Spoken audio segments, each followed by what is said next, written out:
Definisi bahagia saya mengambil salah satu dari dia ini bagian dari psikologi positif ya. Kita bisa ngambil salah satunya adalah tentang pengertian authentic happiness.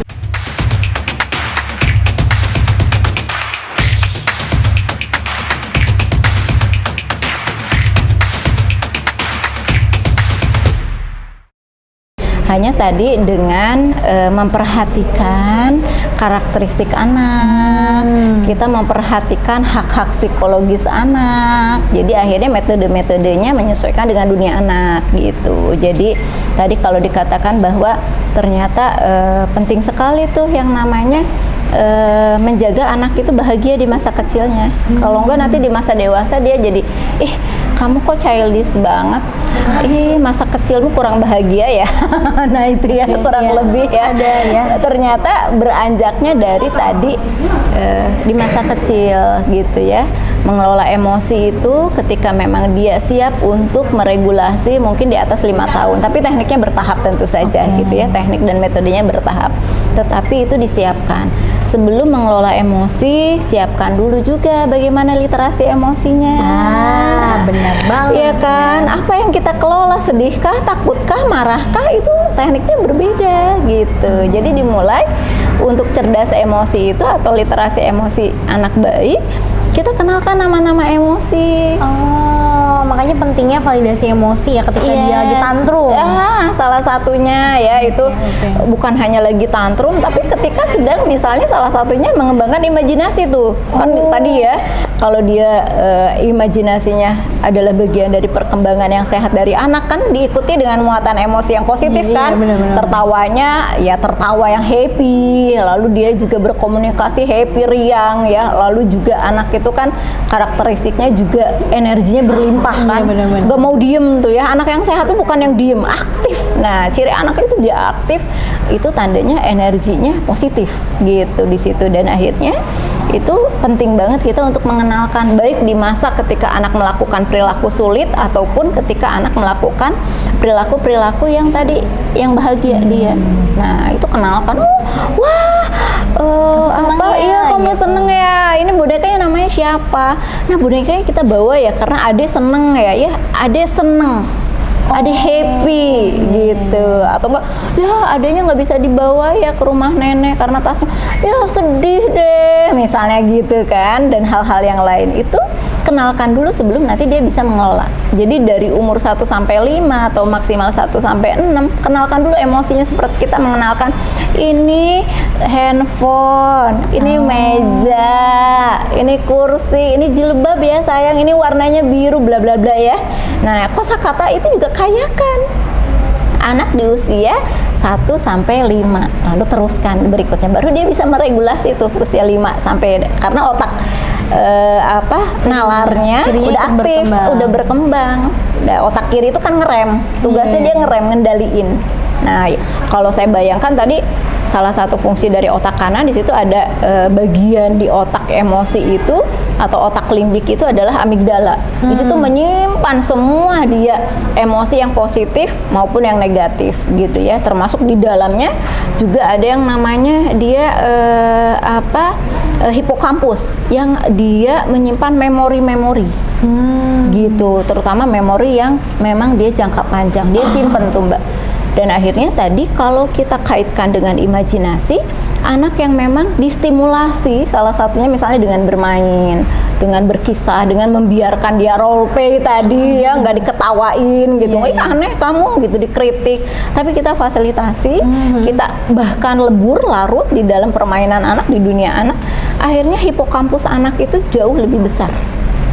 Dan itu tentu saja kabar baik nanti untuk dia ketika belajar gitu ya, untuk ketika dia mesti menggunakan otaknya untuk problem solving, termasuk problem solving gak hanya ke masalah ya, tapi ke problem solving yang terkait dengan sosialisasinya gitu. Jadi itu penting banget gitu, memelihara tadi gitu, bagaimana literasi emosi sejak dini, lalu akhirnya anak supaya bisa cerdas emosi gitu. Oke, dapat catatan penting lagi ya untuk bunda-bunda. Gimana cara menghadapi anak yang memang kecanduan game gitu ya. Oh, Karena kan siap. daya imajinasinya itu tinggi banget ya. Iya, iya. Jadi akhirnya dia kurang mengenali, bentar nggak ini tolong dikoreksi ya. Iya, iya. Pada akhirnya dia kurang mengenali sekitarnya gitu. Jadi atau bahasanya itu bahasa game. Dur.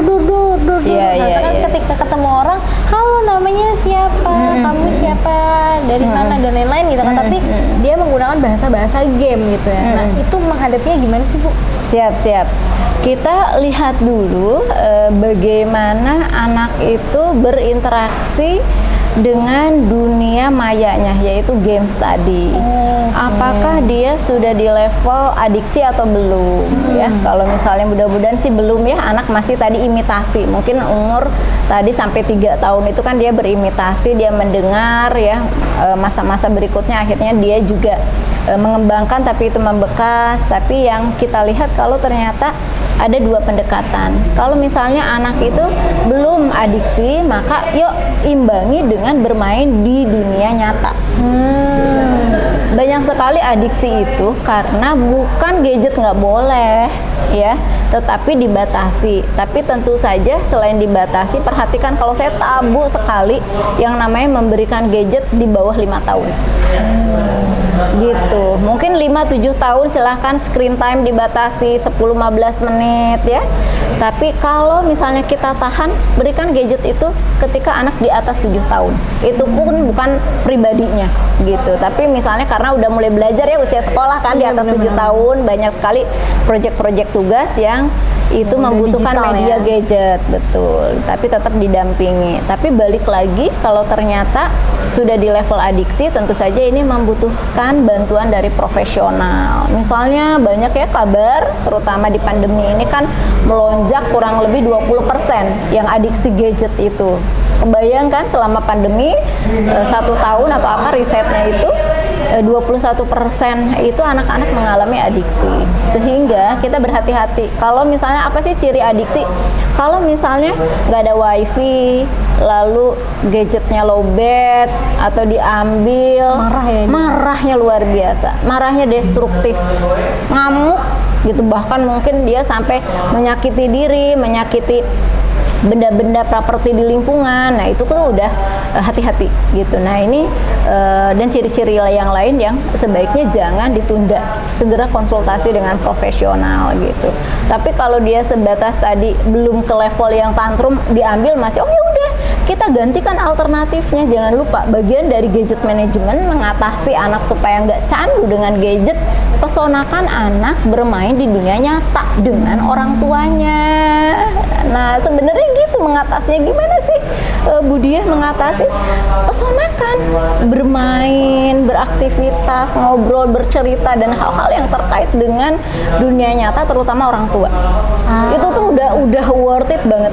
Kemarin saya juga ada di salah satu brand lah mengisi yang akhirnya surveinya bahwa anak itu 70% tuh happy bermain dengan orang tuanya, bukan dengan gadget gitu. Dengan gadget tuh karena nggak ada aktivitas yang have fun gitu dengan orang tuanya. Jadi akhirnya kebablasan. Nah kalau udah adiksi kan levelnya beda lagi ya. Berbagai otak itu banyak rusak gitu, sehingga dibutuhkan bantuan profesional. Mungkin itu sih terkait dengan adiksi gadget. Semoga bantu.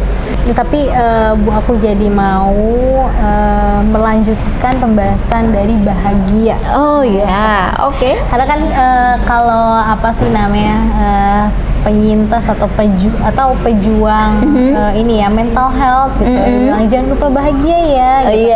Terus ke anak-anak juga yang penting kamu bahagia dulu ya. Gitu. Nah sebenarnya definisi bahagia itu apa? Definisi sih? bahagia saya mengambil salah satu dari dia, ini bagian dari psikologi positif ya. Kita bisa ngambil salah satunya adalah tentang pengertian authentic happiness gitu ya. Nah ada seorang psikolog ya yang dia Seligman namanya, yang mengatakan bahwa bahagia itu salah satunya karena kita di titik yang terus bahagia, senang-senang. Tapi ketika di titik alami kita menemui titik terendah hidup kita bisa mengambil makna.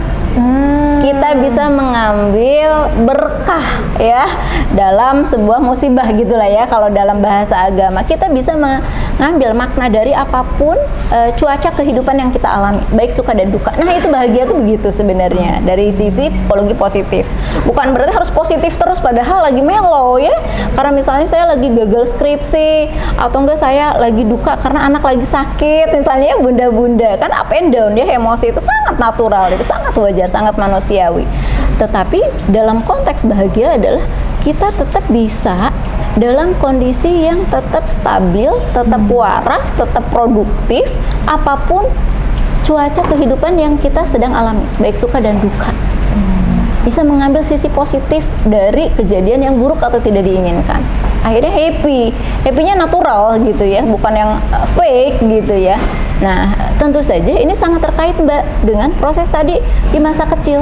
Karena happy child itu adalah basic awal supaya dia menjadi happy adult. Nah, kalau saya juga banyak sebagai pegiat ini ya, membasuh luka pengasuhan, inner child gitu ya. Orang berkata inner child itu adalah ada jiwa yang terluka di sosok yang dewasa saat ini gitu ya. Tetapi kalau inner child itu istilahnya netral sebenarnya. Seperti netral. Jadi kalau kita bicara inner child, dia netral. Berarti setiap orang memiliki inner child. Inner child itu karena isinya adalah berasal dari masa kecil, memori panjang ya. Tadi yang disimpan di masa kecil. Nah, tergantung kalau ternyata diisi dengan memori-memori yang positif, maka dia happy inner child. Ya, dulu saya main boneka, dulu saya misalnya ke kebun binatang naik kuda, mengendarai gajah dan lain-lain ya, mengendarai mobil lalu menunggang gajah dan lain-lain. Itu dia berisi semua kenangan-kenangan yang positif. Hipokampusnya gede dan itu adalah landasan yang positif, nanti akhirnya dia jadi happy ya, happy inner child gitu. Lalu kalau ternyata ingatan-ikatannya di dalam hipokampus tadi berisi memori-memori masa kecil yang menyakitkan, banyak dikritik, ditinggalkan, dibanding-bandingkan dan lain-lain lah ya, luka-luka pengasuhan, itu disebutnya unhappy inner child. Gitu ya. Nah, itu relate. Gitu ya. Betul. Jadi relate kalau kenapa sih kita itu benar-benar di konteks sebagai orang tua, bagaimana sih caranya kita bisa melakukan berbagai stimulasi pada anak sehingga anak tuh tadi di 5 pilar dia optimal, matang gitu. Dia yang disebut dia juga orang dewasa itu karena dia selaras antara usia kalender dengan usia mental. Jangan sampai usia kalendernya katakanlah dia udah 25 tahun, tetapi usia mentalnya masih di umur 7 tahun.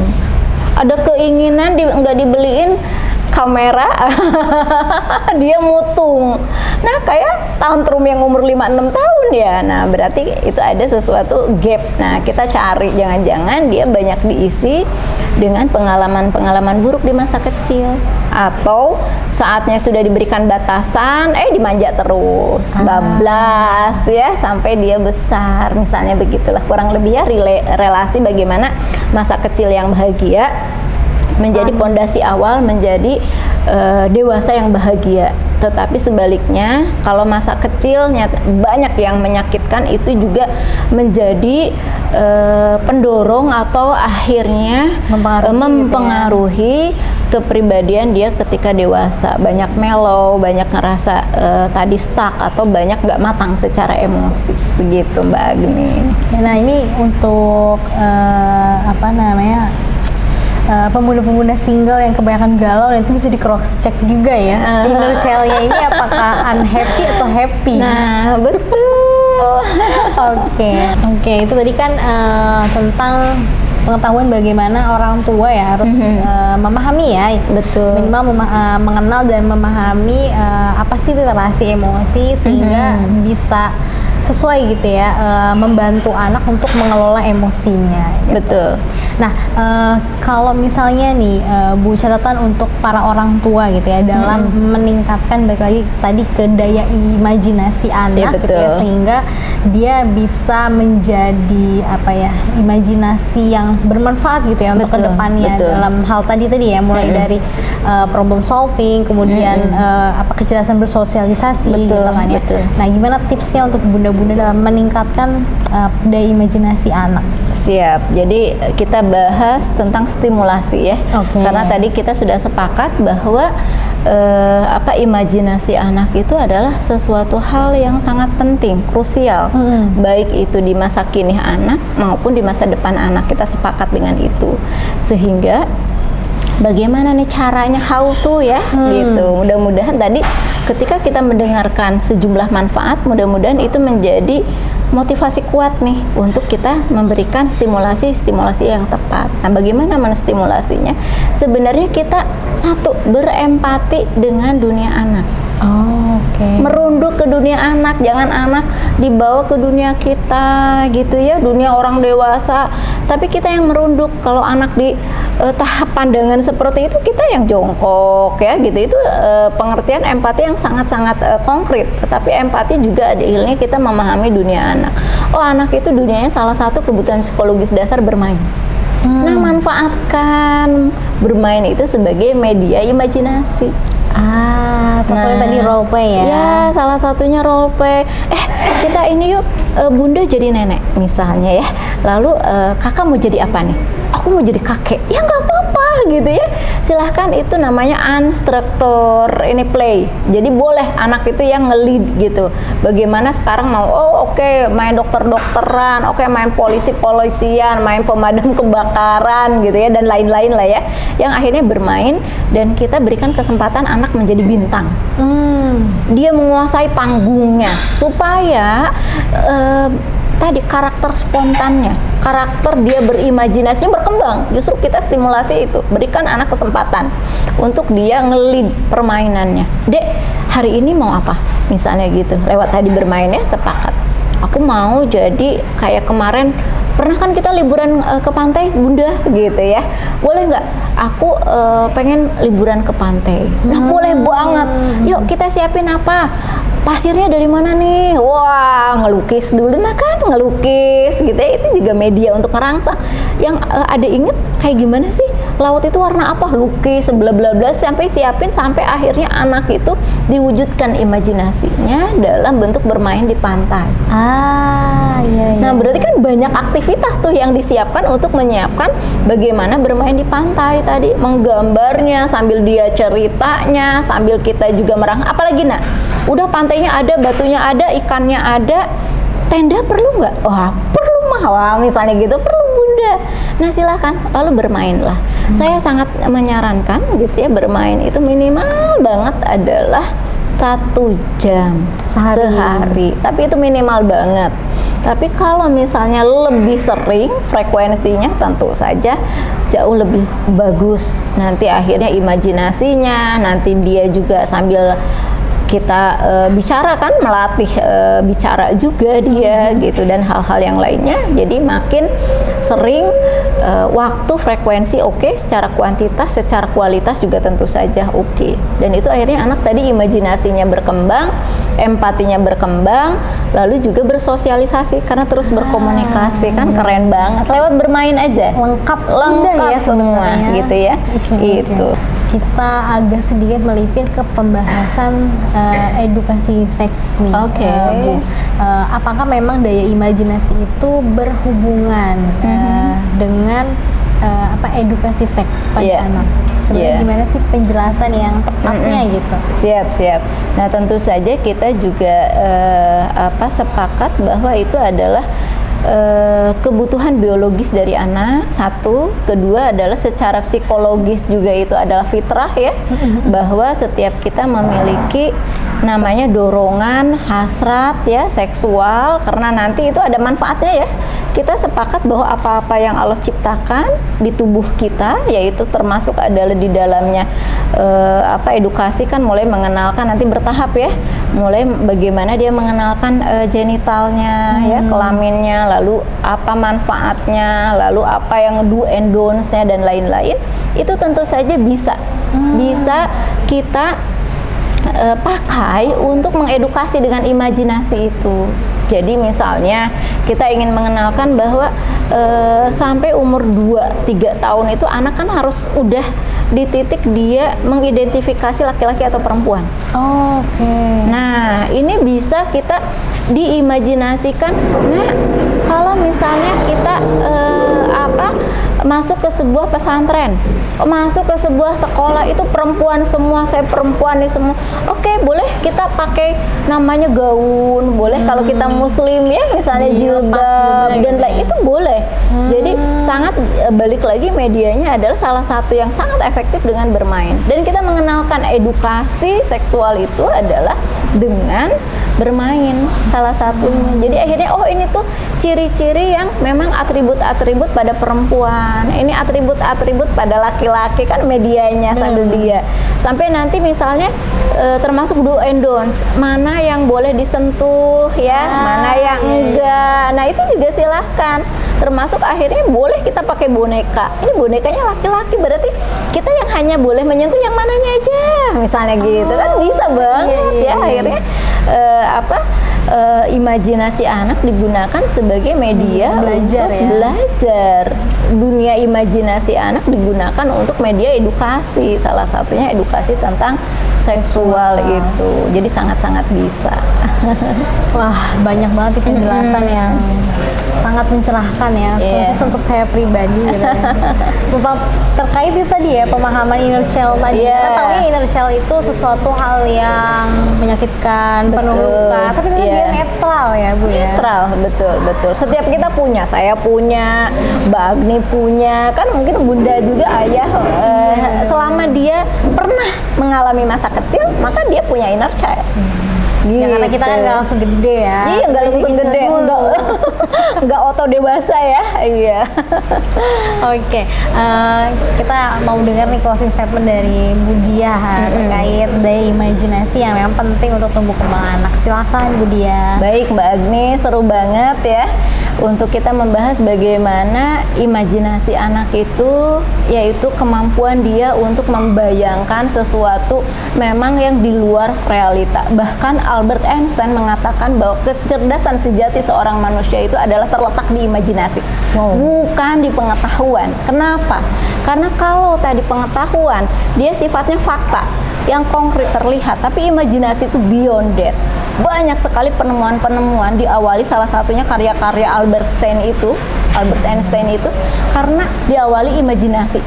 Dia berkreasi, membayangkan tanpa batas, sehingga kebayang ya bahwa ternyata imajinasi itu hal yang sangat bermanfaat untuk anak. Manfaatnya tadi kita simak ya, untuk perkembangan emosinya, untuk perkembangan kognisi intelektual, untuk bagaimana dia sosial, akhirnya percaya diri, termasuk berempati. Oke, saya bisa berempati seperti ini, itu juga butuh daya bayang. Sehingga akhirnya semoga dengan kita tahu betapa dahsyat manfaat dari imajinasi, mari kita memberikan stimulasi-stimulasi yang tepat. Salah satu stimulasinya adalah dengan bermain, happy dengan anak. Sekaligus kita juga lebur dengan dunia anak, kitanya happy, anaknya happy ya. Mudah-mudahan itu jadi landasan yang kuat banget sehingga anak memiliki kesehatan mental baik di masa kininya ataupun di masa dewasanya menjadi optimal. Terutama optimal di 5 aspek. Fisiknya, lalu emosinya, tadi kognisi atau intelektual, sosialnya, dan tentu saja spiritualnya ya. Selamat berproses. Oke, terima kasih Bu Diah atas penjelasannya. Sampai jumpa mudah-mudahan di podcast selanjutnya. Oke, sampai jumpa Bunda.